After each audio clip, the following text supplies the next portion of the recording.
ស្ដីបងបងថ្ងៃនេះដែរខ្ញុំចង់មកបង្ហាញពីអំពីវីដេអូជ្រូកកដោរបស់ខ្ញុំបាទ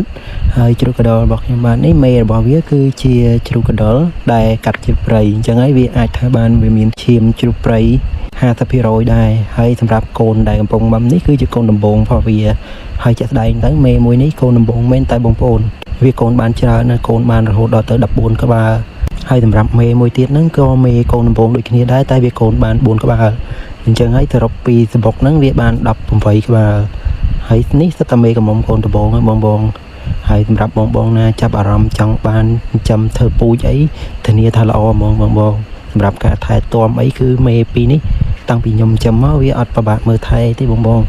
គឺវាស្រួលក្នុងការថែទាំគិតទៅវាខុសពីជ្រូកស្រុកយើងអញ្ចឹងហើយបានថាវាល្អហើយសម្រាប់បងដែលចង់បានយកទៅចិញ្ចឹមធ្វើពូជអីធានាថាគឺល្អមែនទែនតែម្ដង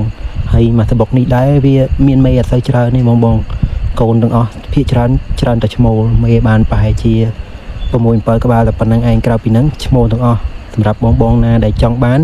អាចធ្វើការកម្មង់ឬកក់ទុកបានហើយនេះគឺជាវីដេអូដែលវានៅមុំដោះពេលវាបានអាយុ15ថ្ងៃ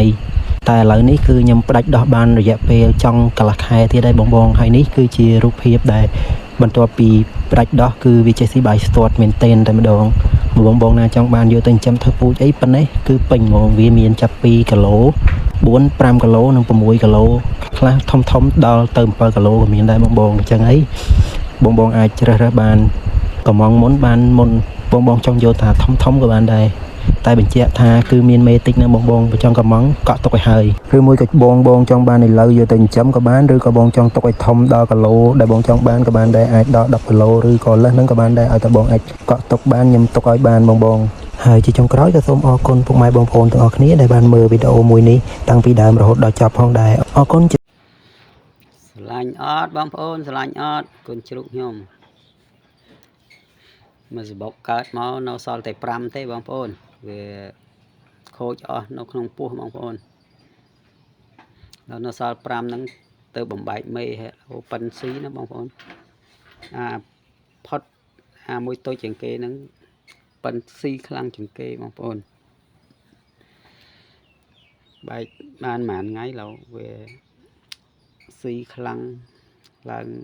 ថ្លោសដែរហើយបងប្អូនជាតិដល់ថ្ងៃចាប់កើតហើយប៉ុន្តែមានតែ5គ្រាប់បងប្អូនវាខូចអស់ទៅនៅសល់តែ5